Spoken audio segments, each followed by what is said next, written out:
Alors bonjour à tous, pour ceux qui ne me connaissent pas encore, moi c'est Aurore, une expatriée aux États-Unis depuis 3 ans. Aujourd'hui je vais vous parler de quelque chose qui est dans les nouvelles du moment, le coronavirus.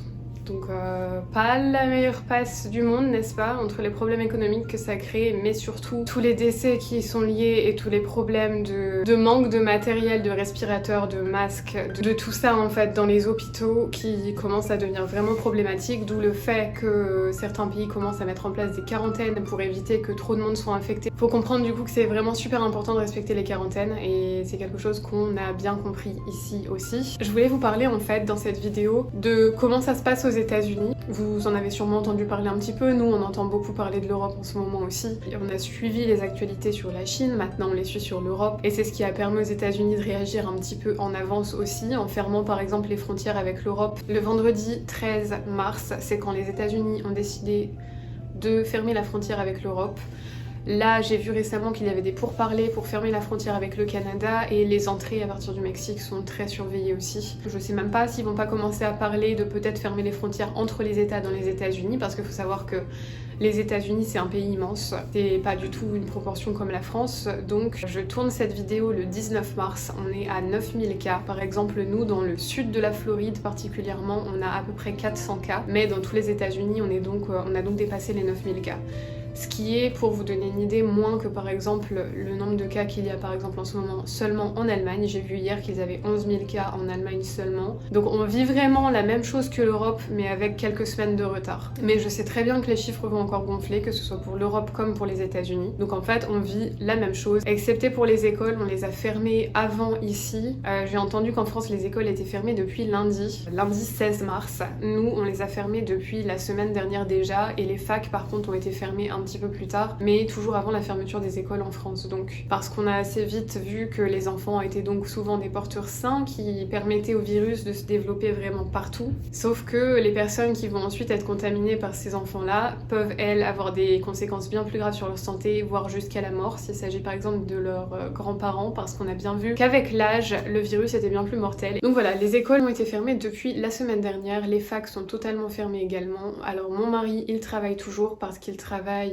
donc à la fac, il est scientifique, mais il n'est pas étudiant du tout, il y travaille, il a les clés, et il est limité à 4 heures de travail par jour. Et il a eu une dérogation par son chef pour pouvoir travailler quand même, et donc être quand même rémunéré aussi, ce qui est important. En termes d'endroits fermés, en plus des écoles, donc les cinémas, les magasins non essentiels, les restaurants, tout commence à fermer, et donc les supermarchés sont encore ouverts, les magasins qui offrent aussi le coin pharmacie, qui sont ici de toute façon les supermarchés, on n'a pas de pharmacie à proprement parler aux États-Unis, donc ces magasins-là sont encore ouverts, mais pour le reste, tout est fermé. Les restaurants, on les a encore d'ouverts, mais seulement pour le service de livraison à domicile ou pour le service à emporter. On ne peut plus manger à l'intérieur, c'est totalement fermé. Les malls sont en train de fermer aussi, donc c'est les endroits où on a des énormes food courts, qu'on appelle ça, avec plein de restaurants, fast-food, et c'est là aussi où on a par exemple de 100 à 300 magasins dans un même emplacement, un endroit très grand qui commence à fermer complètement. Celui de Miami, le plus grand, le Dolphin Mall, va fermer demain, mais il faut savoir que la moitié des magasins dedans étaient déjà fermés depuis un petit moment.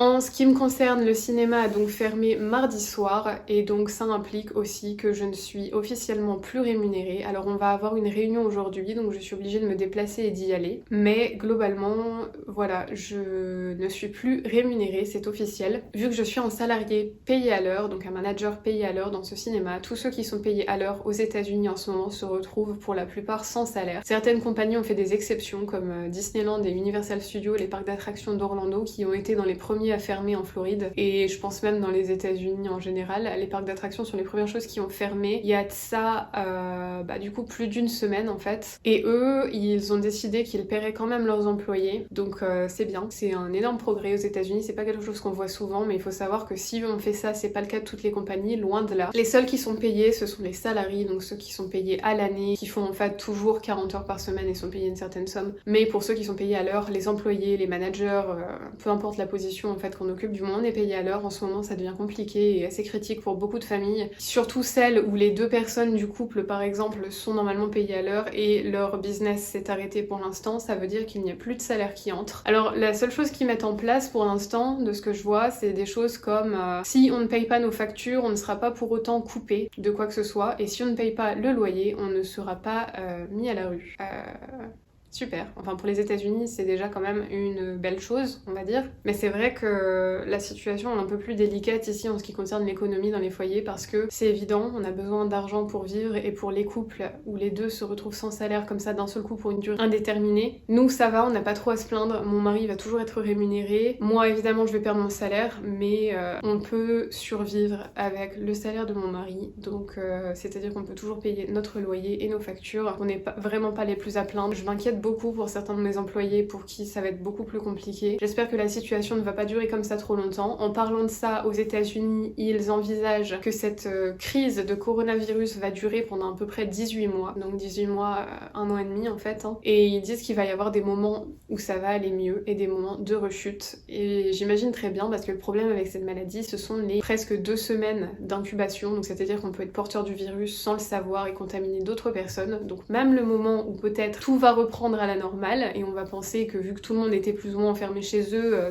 la maladie est peut-être partie, et ben on peut avoir un pic juste parce qu'une ou deux personnes étaient encore porteuses et recommencer ce cercle de contamination qui va apparemment durer environ 18 mois d'après les États-Unis. Ensuite, en ce qui concerne la quarantaine, c'est peut-être une question que vous vous posez. On n'est pas en officielle quarantaine aux États-Unis. Alors ils nous ont clairement dit qu'ils déconseillaient de tous les regroupements de plus de 10 personnes, ce qui a provoqué la fermeture justement de tous les magasins non essentiels, des cinémas comme là où je travaille. Et de toute façon, avant même de dire ça, les gens avaient compris. Au cinéma, on avait quasiment plus personne, on tournait presque dans le vide parce qu'en fait, on a l'exemple de l'Europe et ça inquiète et du coup les gens d'eux-mêmes se sont un petit peu reclus chez eux et ont évité de toute façon les regroupements comme ça. Donc les parcs d'attractions ont été les premiers à fermer parce que des dizaines de milliers de personnes y vont chaque jour, donc c'est vraiment le truc à éviter. Et ensuite au fur et à mesure on a fermé tout. Les salles de sport qui sont quand même énormes aux États-Unis, beaucoup de personnes y vont, donc ça a été fermé également. Cinéma, bah c'est pareil, parfois on a des milliers de personnes par jour et donc voilà, tout a fermé comme ça, mais il n'y a pas de quarantaine à proprement parler. Ici les gens sont encore autorisés à sortir sans avoir besoin de justifier pourquoi ils sortent, les regroupements familiaux sont encore autorisés, les déplacements, tout ça. Alors même si on voit que les gens ont l'air d'être quand même assez responsables, on voit quand même que c'est pas complètement désert dans les rues comme c'est le cas en France en ce moment. Bon, faut savoir ici aussi qu'encore pas mal de personnes travaillent aussi. Même dans les bureaux, le télétravail est recommandé, mais c'est pas toujours possible et il y a encore même pas mal d'entreprises encore qui tournent. Là par exemple, aujourd'hui, j'ai une réunion où je dois aller au cinéma, tous les managers vont se rejoindre là-bas, j'y vais en fait dans 30 minutes. Et donc on voit que c'est vraiment pas encore une quarantaine, mais c'est que c'est plus en processus de peut-être le devenir, puisque comme je vous dis, on voit tout avec 2 semaines d'avance en Europe, et après tout ce qui se passe en Europe se produit progressivement ici aussi. Ensuite, un impact qu'on a eu ici aux États-Unis aussi avec ce coronavirus, c'est évidemment comme en Europe, puisque ça c'est mondial, les bourses qui se sont écroulées. Donc comme ici les comptes retraite reposent beaucoup sur les bourses, on a pu voir une grosse descente dans certains comptes qu'on a, puisque comme je vous dis les comptes retraite reposent là-dessus. Voilà, en l'espace de quelques semaines ça a perdu 20%, donc c'est assez énorme. Bon, comme on dit, si on n'a pas vendu, on n'a pas vraiment perdu, tout ça remontera éventuellement et c'est pas la plus grosse priorité là tout de suite maintenant, il y a bien plus grave. Et il y a aussi du coup les comptes d'épargne, donc ici on peut avoir des comptes d'épargne en ligne qui rapportent plus que les comptes d'épargne à la banque, que quasiment tous les Américains ouvrent du coup, qui encore il y a peut-être un mois de ça rapportait environ 2% par mois, et là en fait j'ai reçu un mail qui dit que donc c'est descendu à 0,26%, sachant que c'était descendu déjà à 1% et quelques au début de l'épidémie, et là avec tout ce qui se passe, oui j'ai reçu un mail qui dit que c'est descendu à 0,26% d'intérêt reçu donc sur ce compte épargne. Donc en fait il coupe vraiment à l'auto d'intérêt, c'est ce qu'on appelle Federal Tax Cut. pour pouvoir utiliser l'argent plus intelligemment, j'imagine, sur d'autres choses plus importantes en ce moment, en temps de pandémie. Donc je pense que j'ai fait le tour globalement de tout ce qui se passe en ce moment aux États-Unis. Je vous souhaite beaucoup de courage quand même dans cette période de quarantaine en France. Profitez de ce temps pour appeler vos proches, surtout les personnes plus âgées qui se retrouvent parfois seules et pour qui ça va être très difficile mentalement de pouvoir supporter cette solitude comme ça pendant plusieurs semaines. Restez chez vous, c'est le plus sûr à faire pour l'instant. Malgré tout ça, je vous souhaite à tous une très bonne journée et je vous revois dans une prochaine vidéo la semaine prochaine. Bye bye à tous.